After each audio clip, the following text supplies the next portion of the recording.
Part two. Uh, Financial survival.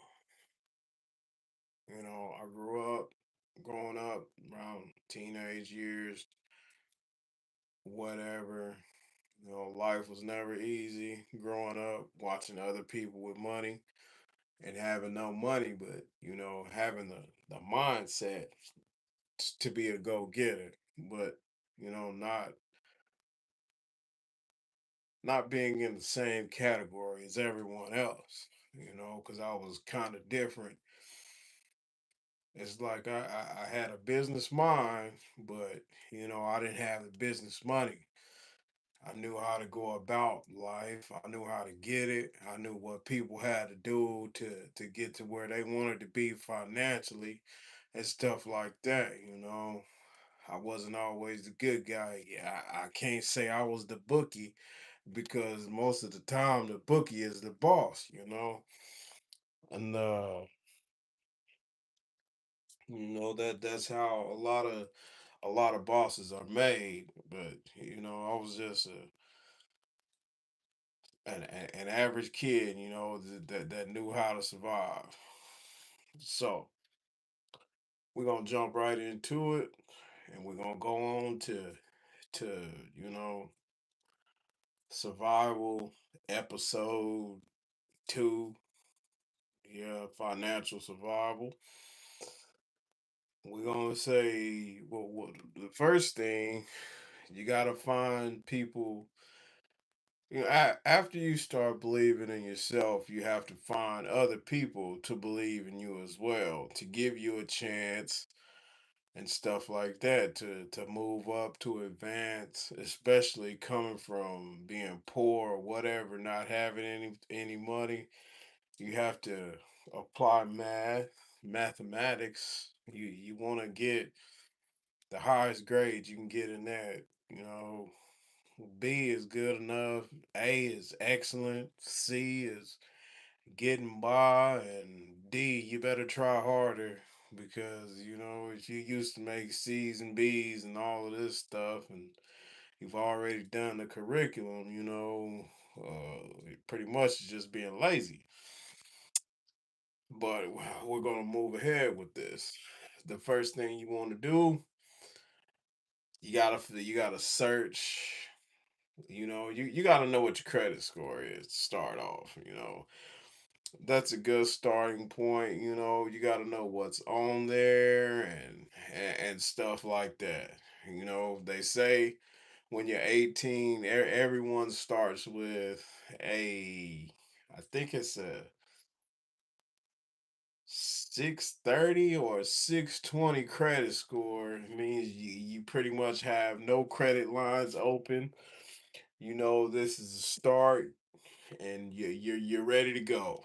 But the first thing you do, you probably gonna go out and just apply for a loan and try to get the best loan you can get. Yes, I do have children. I happen to have four. Whew. So yes, hey, I aim to please. But we're gonna go. We're gonna go. We're gonna go ahead. We're gonna go ahead with this. All right.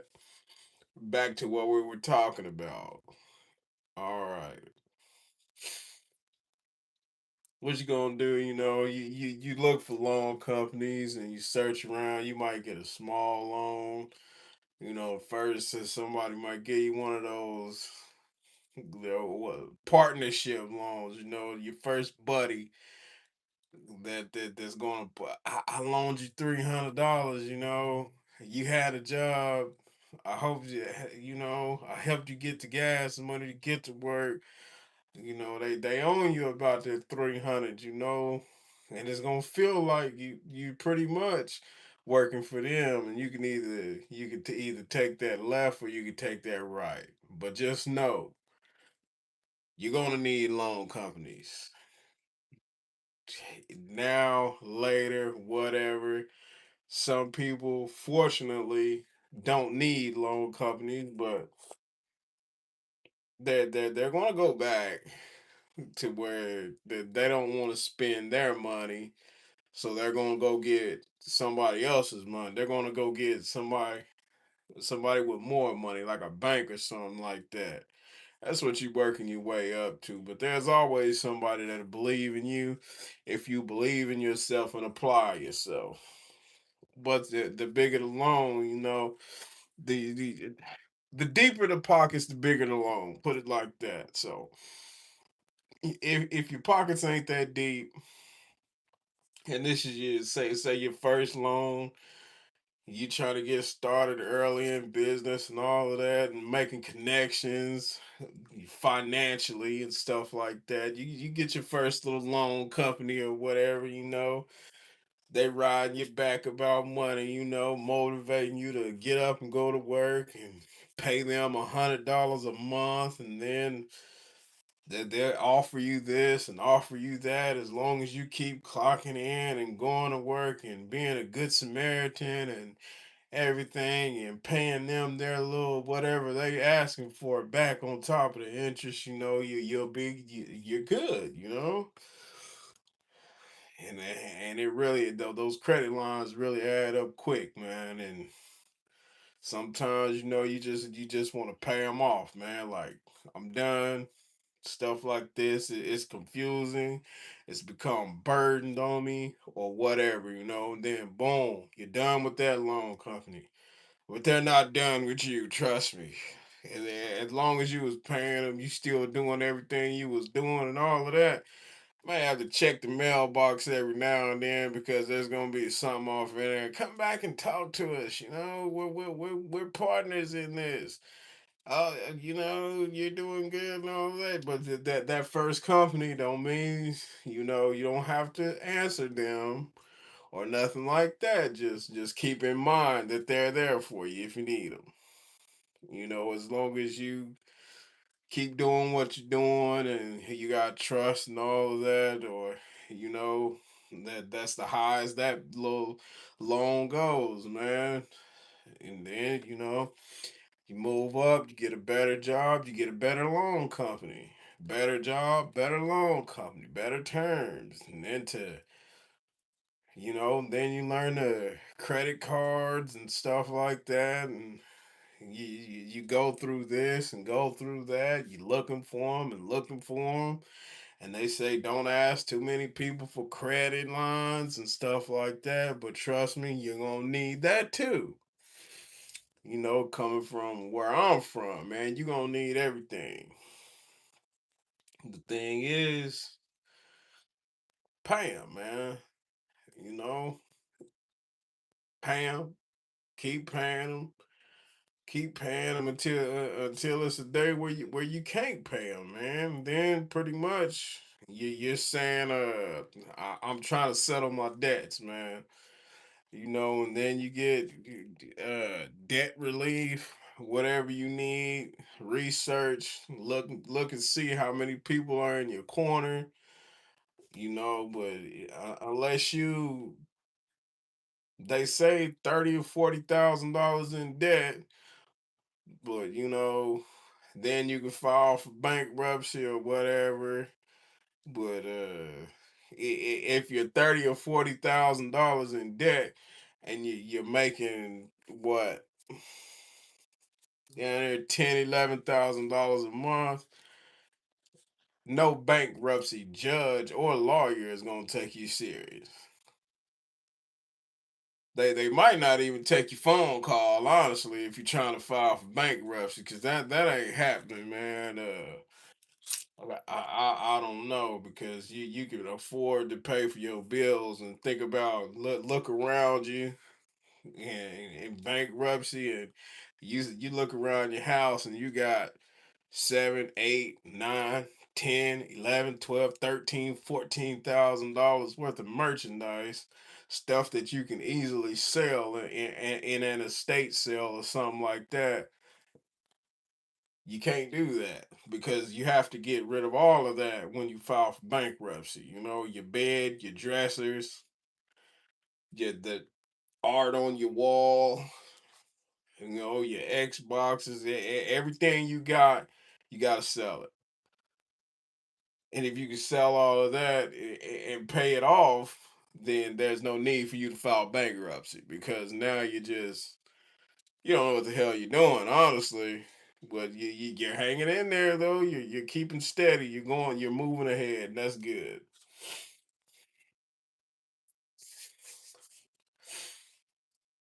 So you know you're on the right track, man. But you keep going and you going and going and you build yourself a reputation for this, a reputation for that. People know who you are and stuff like that, and that becomes your identity, you know. And the thing is, like I said, the best thing I could tell you, moving ahead, going ahead with your finances, you're gonna go through a lot of things.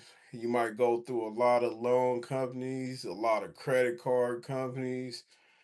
Hopefully, not too many of either, you know, because it seems like the credit bureau has a lock on everything, you know. Say you make that they can see the balance in your portfolio or whatever, man. Say you make $100,000 a year,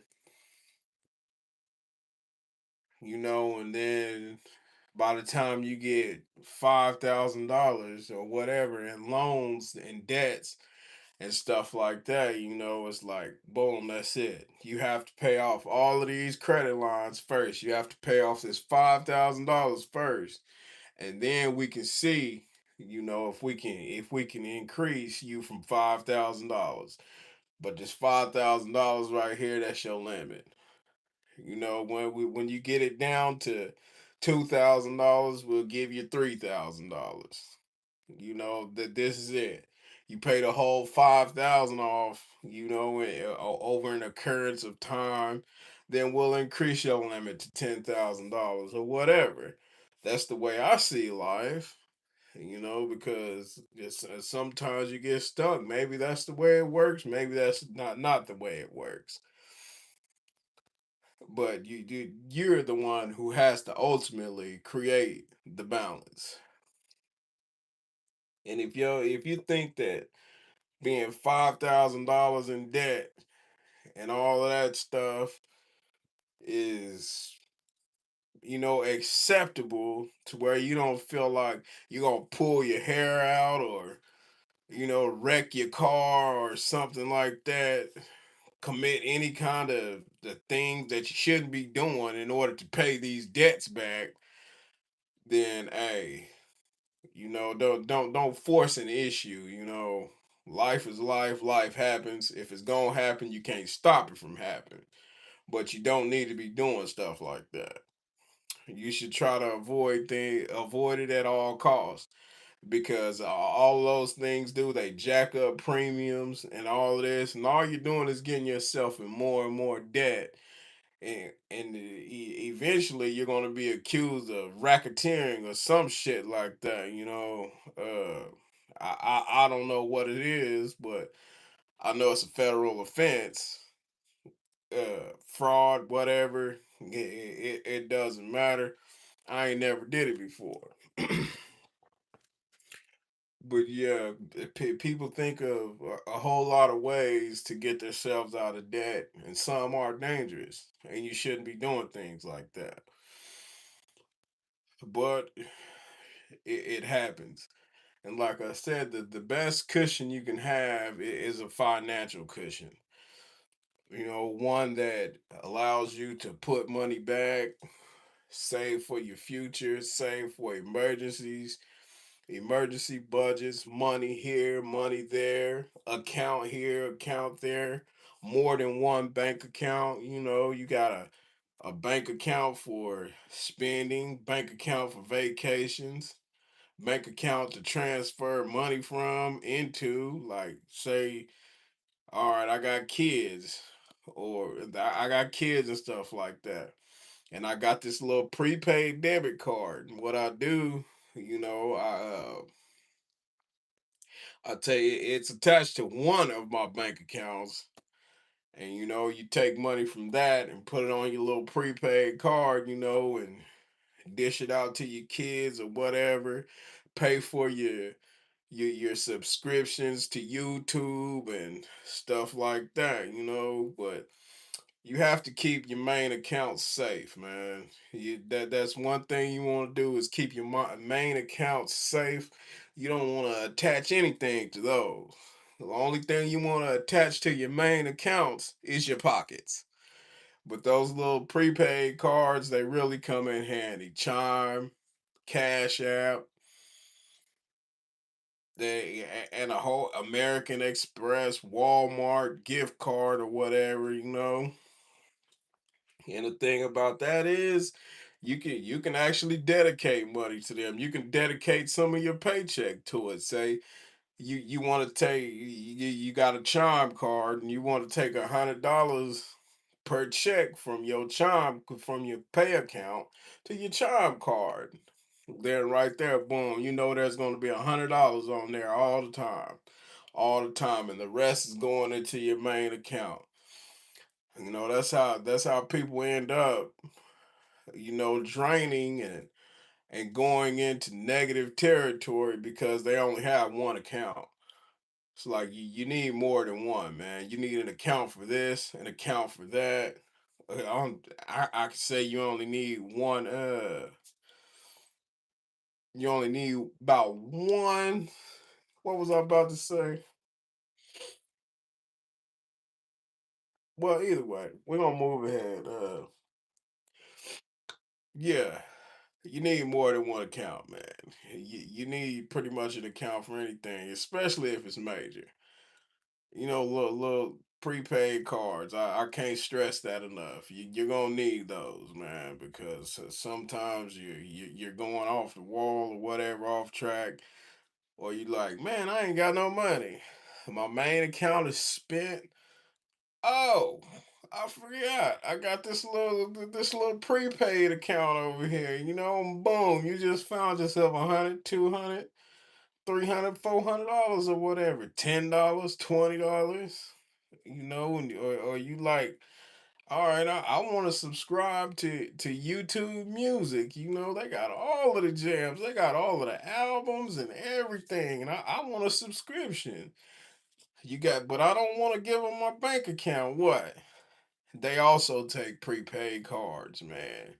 14.99 a month. You never have to cancel your subscription ever because if you don't put the money on the card, then they ain't gonna get the money. It saves you time, but when it comes around to it, if you really want that subscription again, another 30 or 60 days later, what do? You go back, go to the store, or you transfer money from your account to your Chime account or whatever, and then boom, you got your subscription back. All you got to do is press that renew button. They got their money, you back online. You can listen to your music now. Now you can afford your music.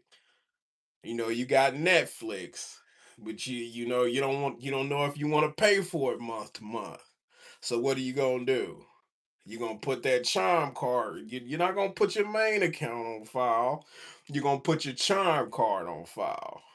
Because when they come up, you about to watch this world premiere and all that, boom. We need 30 or $40 from you, and you can watch it for the rest of the month. Or whatever they charge these days. I think it's 19 or $20 a month.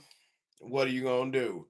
You're gonna put the money, you're gonna transfer the money from your account onto your Chime card and you're gonna pay that bill. Now you have Netflix again. Disney Plus, you want to watch Disney movies and all of that. Microsoft, you want to buy VC. All of these things you want. Now think about what I just said. All of these things. None of it is attached to your main account. Because what happens if all of those bills hit at the same time? They're going to hit your main account. And now you ain't got nothing. You can't pay your rent. You can't pay your mortgage. You can't pay your car payments. You can't pay your insurance, but you can watch Netflix. You can watch Disney. You can do all of these things. You can hey, at that point you really ain't got no job because what they done took all it's your main account, you know. So now you ain't even got gas money. Yeah, and you're about to lose your job if you don't find some, you know? That's why I did get.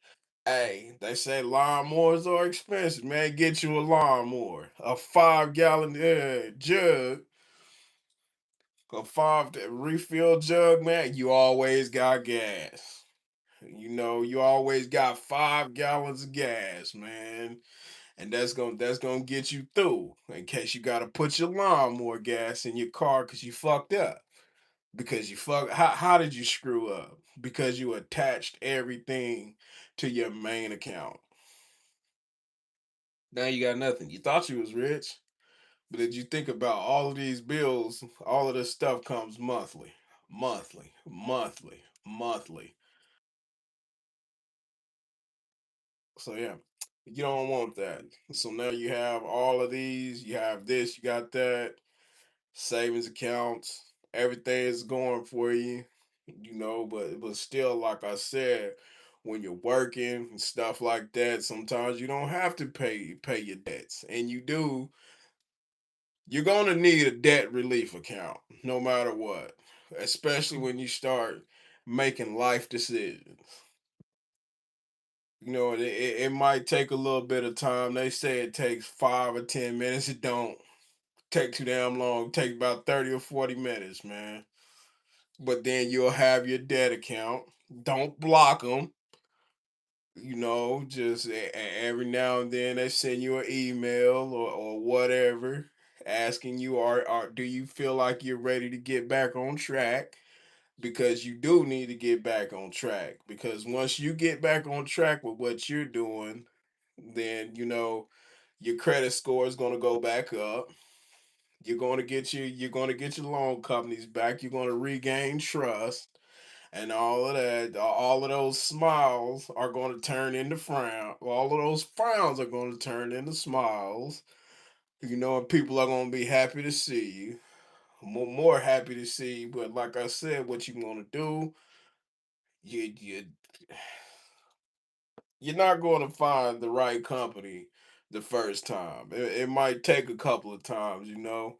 And when you drop a loan company that you was paying, you know, you paid them off and all of that. Sometimes, you know, they get sad. Yeah, like what did I do wrong? I wanted to be your loan company, but you know, you found a better deal. You know, you found somebody that's gonna give you a bigger loan or whatever.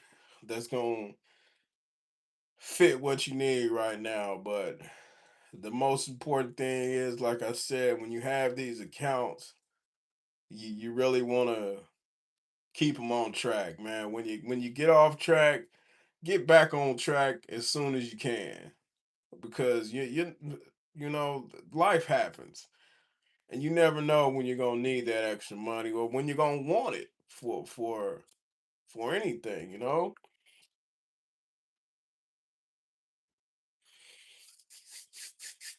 So yeah, man, keep in good standing with the loan companies and stuff like that, man. Your credit cards, you know that's easy. You pay them, and it just cycles right back into your account, man. In some cases, you might think it's high interest or whatever, but think about it. This is money that somebody's giving you. They're giving you a credit line. You got a paycheck, now you got a credit line. So as long as you keep that credit line, your paycheck just went up by said amount of money. Say you make 2,000, $3,000 a week, right?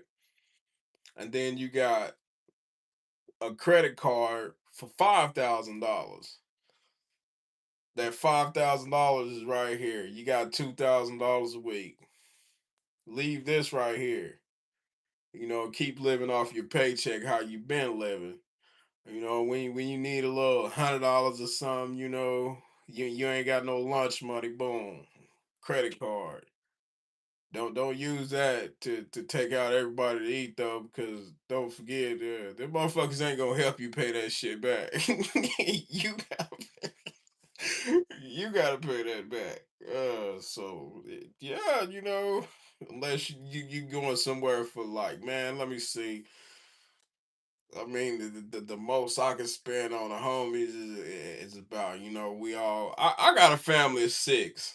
So, it's just gonna be about 6, 7 people, But the farthest I can go, I say about 200 and under. I'm cutting it off.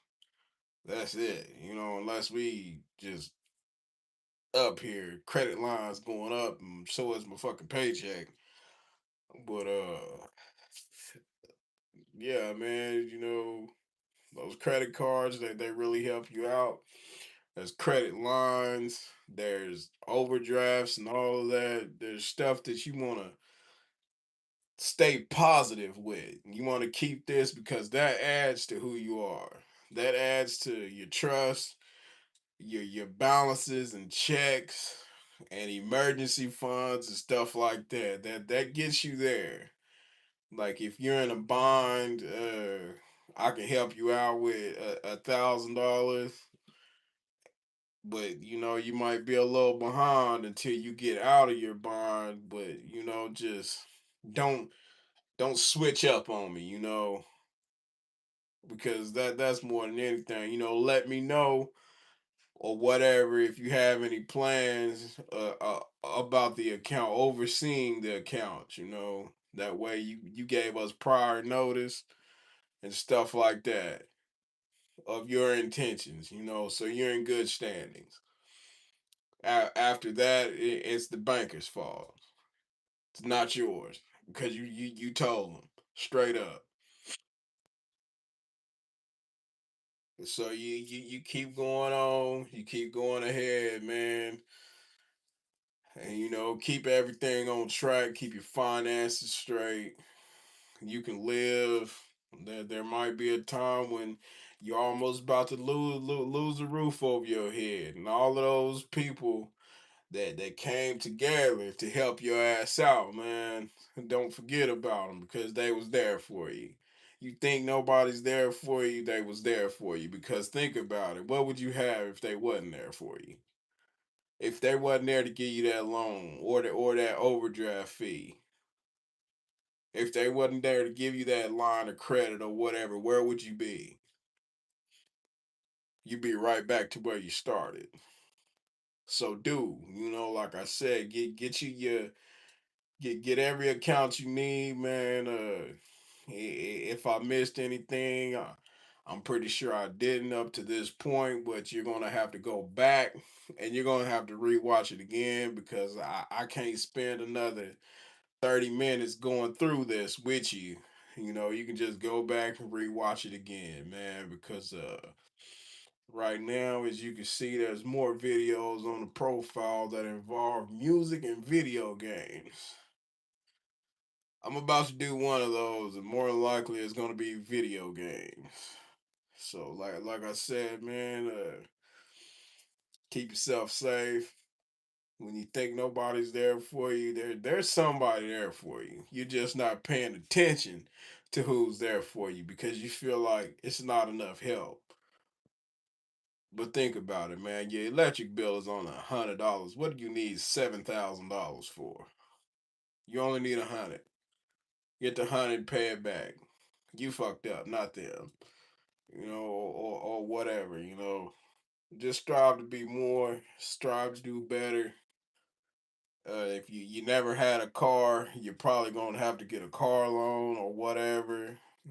Coming from where you from, do what you gotta do, survive life, man. It happens.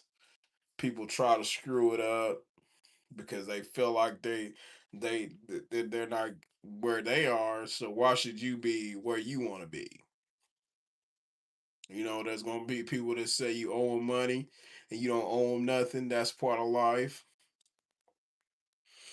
All of that, man. But you just gotta keep going. You can't just quit your job or whatever because you got to pay this a set amount of that.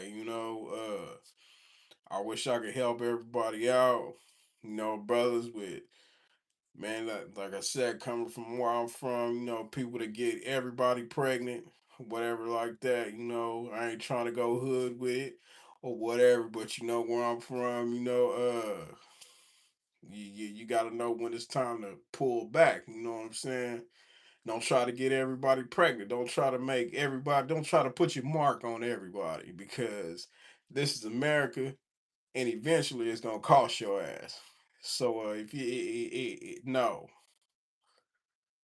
be prepared is what I'm saying, man. I do got homies like that that's probably gonna watch the video and be like, man, that's fucked up.